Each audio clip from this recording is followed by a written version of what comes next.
I am Daniel Lucas, and welcome to Book 101 Review.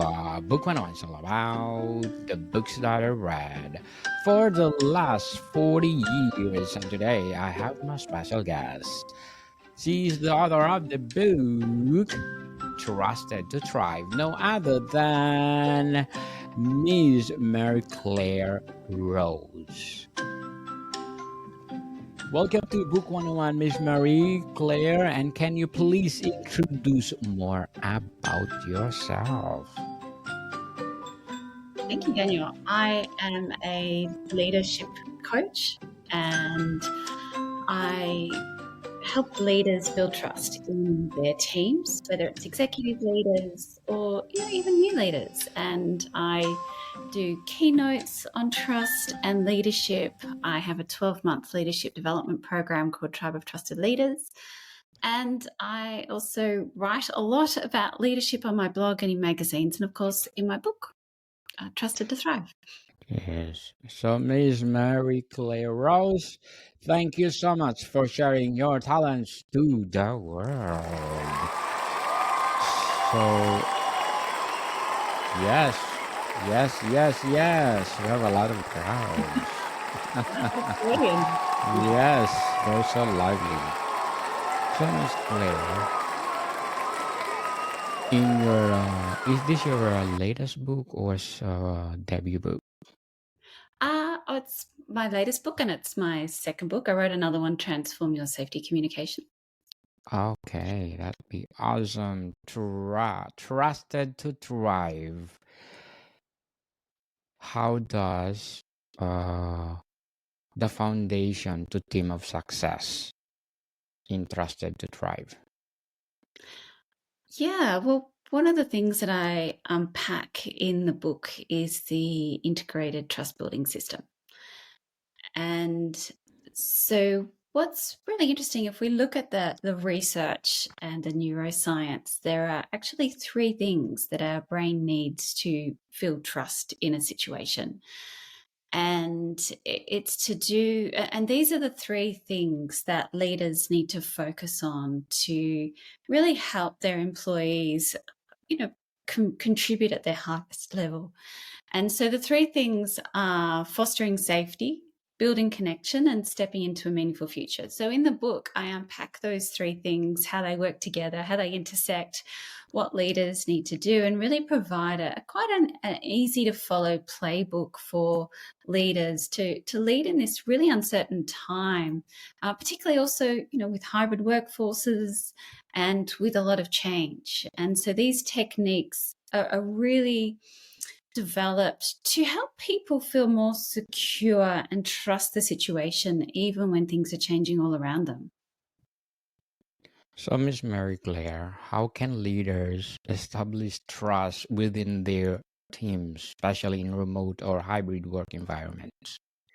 Yeah, well, one of the most important things to understand is that as human beings, we are wired to constantly be scanning the environment that we're in to make sure that we're safe. And so we are really doing what we can to reduce interpersonal risk. That's what it's called. So interpersonal risk is making sure, making sure that we're not going to get into trouble or someone's going to kick us out of our job because we've done or said the wrong thing. And so as human beings, without even realizing it, we're actually scanning the environment every millisecond, and we're asking questions such as, is it safe to be myself? Do these people like me? Do I like this work? Do I have a future with this team? And so it's very important for leaders to understand that people have these fears. You see them very much when you have a new starter. Daniel, when you've started a new job, how did you feel safe in that job? Or, how long do you think it took you to actually feel safe around the people you were working with? Probably 1 year. Yeah, it can take a Yeah. long time. Yes, Yeah, it can be definitely. quite frightening when you start a new job. And of course, new people who've never worked before, the Gen Z that are coming in, they're quite scared. And that's totally normal. And so, as leaders, what we want to do is we want to create an environment where we really take the time to understand the people in our team and create that thriving team culture that works for everyone. And, to be honest, it takes time. We have to really work with people to create that team culture. But when we focus on the team culture, it doesn't matter where we work or how often we see each other, but when we really focus on creating a really wonderful team culture, it's almost magical, the results that we can achieve. What are the key characteristics of a connected team and as described in Trusted to Thrive? That's a really good question. I did a lot of research on connection and that sense of belonging, because as human beings, we really need to feel connected to each other. We're not going to thrive in a team if we don't feel people want us there. So that sense of belonging, really important for our well-being. There's some really great research that shows, when people feel that sense of belonging, they're more likely to stay in the organization, have better well-being outcomes, and all those lovely things that we love as human beings. But what I found in my research, because I did quite a lot of research within organizations, is that connection has another meaning. So we need to be connected to the people, but we also need to feel connected to the work we are doing. And by that, what I mean is, if you imagine, being a leader is really like helping people see the vision of the jigsaw and how they are, how their individual piece connects to everything else around them. So, we often, when we start a job, we sort of think the work is about us, but we really need to understand how all the pieces, parts, projects, priorities, products all fit together and how they're all interrelated. So a leader's job is in some ways to help people understand how their work makes a difference to others, the meaningfulness of work. And it's really about connecting people to what's important to them, to what's important for everyone else. So that means helping people understand how their work benefits others. And what I found is that it's quite a few layers. It's, how the work helps you, the leader, how the work helps them, the individual, how the work helps their team members, how the work helps the team overall, how the work helps other teams, how the work helps customers. The list goes on, but the more we can help people understand that, the better they feel, the more engaged they are, and the more likely they are to work at a higher level. Meaningfulness as human beings is so important. We often don't get the meaning of the work we're doing when we're doing it. When something's really hard, Yes. and you do it, and it might be months later you go, hang on a minute, I learnt this or I achieved this, but gosh, at the time it was really difficult. So, a leader really needs to help people see the meaning of the work, connect those dots, because we don't often do that on our own. Very well said, Miss Mary Claire. Very well said. So, how does accountability contribute to a thriving workplace culture? Yeah, accountability is really, really, really critical. And in the model, it is in one of the intersections between safety and stepping into a meaningful future. So accountability is really interesting because it's two-way. So of course, leaders, when they're complaining about people aren't being accountable, they also have to look at themselves. This is the beautiful thing about trust. Trust is very two-way. And all these things are shared, but we often think about these sorts of things that it's being, that person's not doing this, or I can't trust that person, but we don't look within ourselves. So with accountability, leaders need to model it. They also need to have the right systems in place. So, it really comes down to, really good communication and delegation, being able to communicate clear expectations, clear directives, really having a two-way dialogue with people to really help them, understand what needs to be done, but get their perspective on how they want to do it, get them to reiterate what they think your expectations for them are in terms of high quality work, what success looks like, even what bad looks like. It's very much about, we don't trust people if they don't deliver. So, accountability is so crucial to trust. And it's one of the things leaders need to work on. And oftentimes, I work with a lot of leaders who have troubles with having a difficult conversation. They don't want to feel uncomfortable. They don't want to hurt people's feelings. They're worried that, if they tell someone they're not doing a good job, they're going to react negatively to them. And, this can create all sorts of problems. But, accountability in some ways is very much tied to emotional maturity and really accepting people for who they are, not who we want them to be, and really working with them to unlock their potential. What are the most common barriers to creating trust in the workplace, and how can leaders overcome them? Yeah, that's a really good question. And what I've found is that there are several barriers. So the first one is that it's assumed. So leaders think, well, I'm the leader. Of course, people trust me. But, Mm. trust is very much a personal perspective and everyone trusts differently. If I were to poll a room and say, who trusts the situation, the results would be all over the place. So we need to, what I find really interesting is that, we are programmed to look out at the world to see if we can trust the environment we're in. But we're not programmed to actually look within ourselves to see if we're doing the wrong thing. So when we assume trust, it actually creates a gap. And there's lots of really interesting research studies that show that senior leaders think that people trust them more than the actual employees do. And that trust gap really slow down the ability to influence, the ability to change. And you're talking past people, you're not really understanding what they need. So trust being assumed is one of the biggest issues.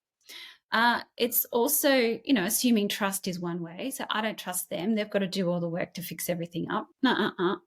Trust is actually shared. We need to get to a point where we are talking about what needs to be done together and we're both working on it. It's not one person's responsibility, not even just the leader's responsibility. Employees also have to be responsible as well.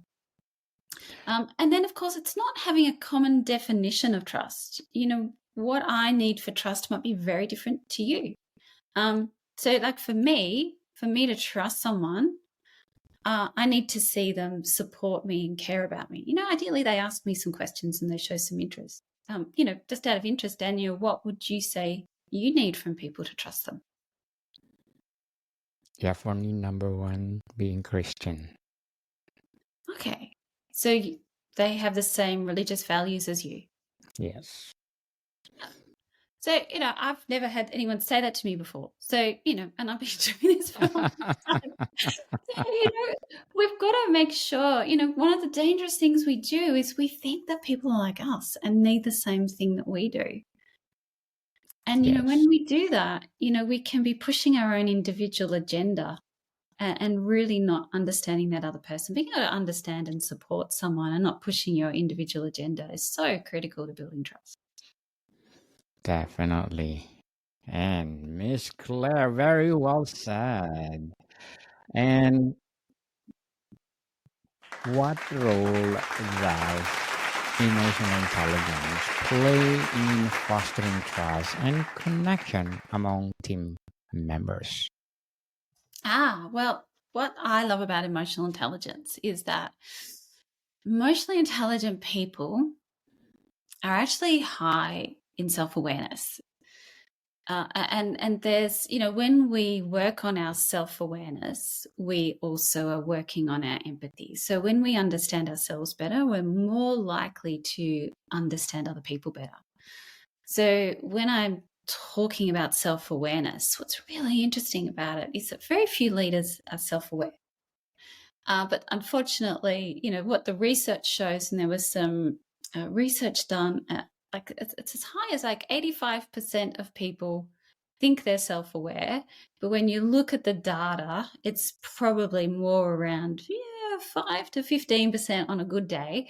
So people are lying to themselves about their ability to be self-aware. And that causes all sorts of problems.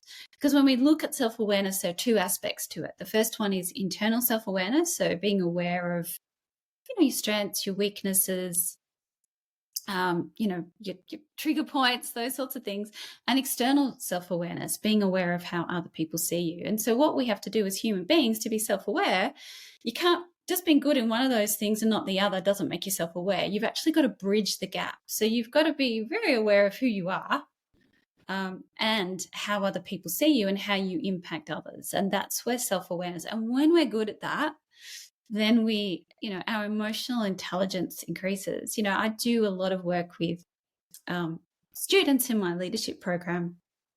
And it's really interesting. I do a master class on managing emotions. And I often have quite highly emotionally intelligent people do my program, but they get themselves unstuck because they're so concerned about other people and doing the right thing by other people. But of course, you can't.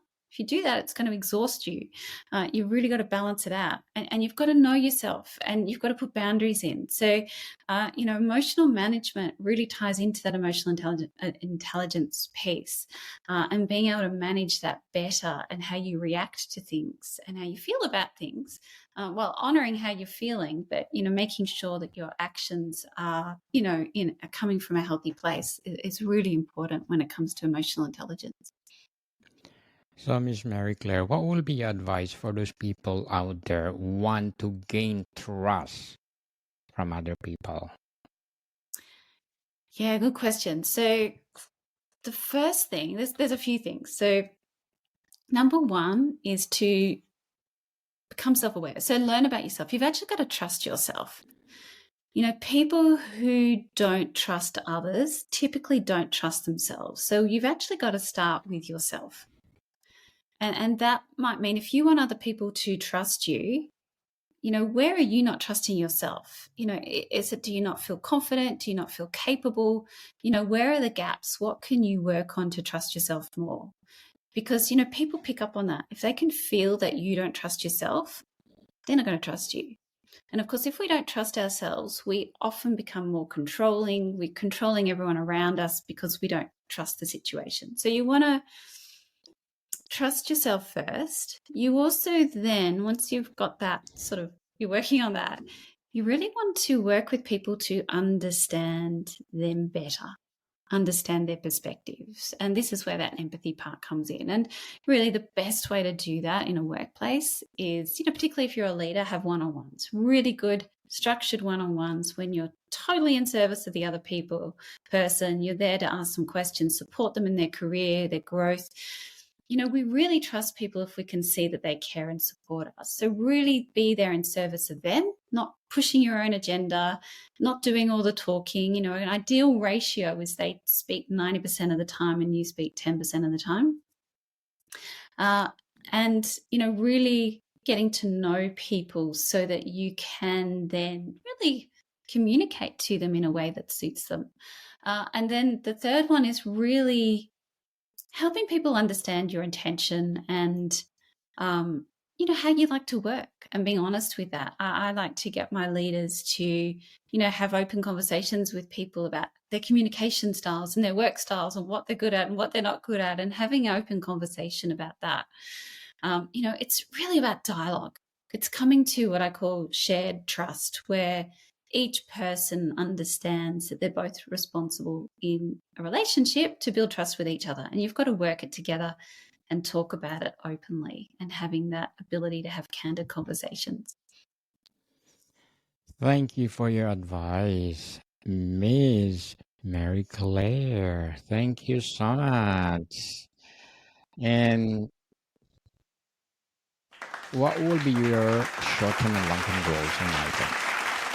Oh. Well, my short-term goals are just to do more content. So at the start of the year, I'm always putting together my blog content plan for the year and what I'm writing about, and also for social media. Long term, I do have another book sort of in the ethers, but it would be more around helping senior leadership teams. So, of course, that involves me doing more research. So it's always a long-term project. It's not something that happens overnight. Definitely takes time. So, Miss Mary Claire, Good luck to your goals. And how can leaders rebuild trust if it has been broken within a team? Yeah, it's really hard. I'm not going to just sugarcoat it. It takes a lot of work to turn trust around when it's broken, to repair it. So, what we want to do is make sure we're leading in a way where that doesn't happen, because it's very costly and exhausting to fix. But, one of the things that we can do, and this takes an emotionally mature leader, is to, have a one on one, a face to face session privately where you just openly discuss, this is what's happened, this is what I've done wrong, all right, I want to fix it, I want to work with you because of this, I value your opinion, I value working, give them some, positives about, working together that are true. And then, work towards fixing that and how they want to do that or what they need. And sometimes, some people will be honest and say, hey, I'm never going to trust you. That's the end of our relationship. Some people you can't build trust with. They might be high on the narcissistic scale and they can never be trusted. And others will be open to it, and you can build a relationship from there. But it really does require being, honest, really looking within yourself at what you could do better and not blaming. Because as soon as we start blaming and thinking it's all the other person's fault, people arc up on that, and you'll get nowhere. Yes, stop blaming other people. Take responsibility. So, to wrap up our discussion today, Ms. Mary Claire, how long term impacts can leaders expect from implementing the practice outlined in Trusted to Thrive? Yeah, there are so many. So, the impact of trust on business performance is actually really huge. So, there was a study by Imperative Research that found that high trust cultures have 2.5 times the revenue generation of low trust cultures. A study by Slack recently found that when employees feel trusted, they are 3 times more productive, have like 2.5 times more focus, and 2 times the ability to be engaged and satisfied in their work than those who don't feel trusted by their boss. So you get a lot of really positive results, not only around revenue generation, but, people more engaged and satisfied, less turnover, higher employee engagement. One study by Deloitte found that staff are 260% more motivated. So it's a really important skill to learn. And the impact is so much better. And one of the things that I always get reminded of, when I wrote my book, I was interviewing lots of people, and one of the CEOs said to me, when you have trust in your team, it's like this buzz, it's like this positive energy, and it's addictive. You just, it's this hum. You all just get together, you work, you collaborate, you solve problems together, and you just look forward to it, and it's just so much more enjoyable. And when you think about it, isn't that what we want work to be? We want to all come together and enjoy each other and solve problems together. And that's what trust does. Definitely. Miss Mary Claire Ross, thank you so much for sharing Trusted to Thrive to the world. I'm looking forward for more empowering books like this. Can you please invite our listeners to support all your books? Yes, thank you. So can you please invite them, Miss Mary Claire? Yes. Where can they find your books? Oh, sorry. Yeah, it's available on Amazon. It's probably the best one to find for all the Yes. people out there internationally. Yes, where books are sold, people. Trusted to thrive. Let's support Miss Mary Claire Rose, because if you support her, as I said, more empowering books like this to come. So Miss Mary Claire, thank you for your time. Thank you, Daniel. More to come, people. See you soon.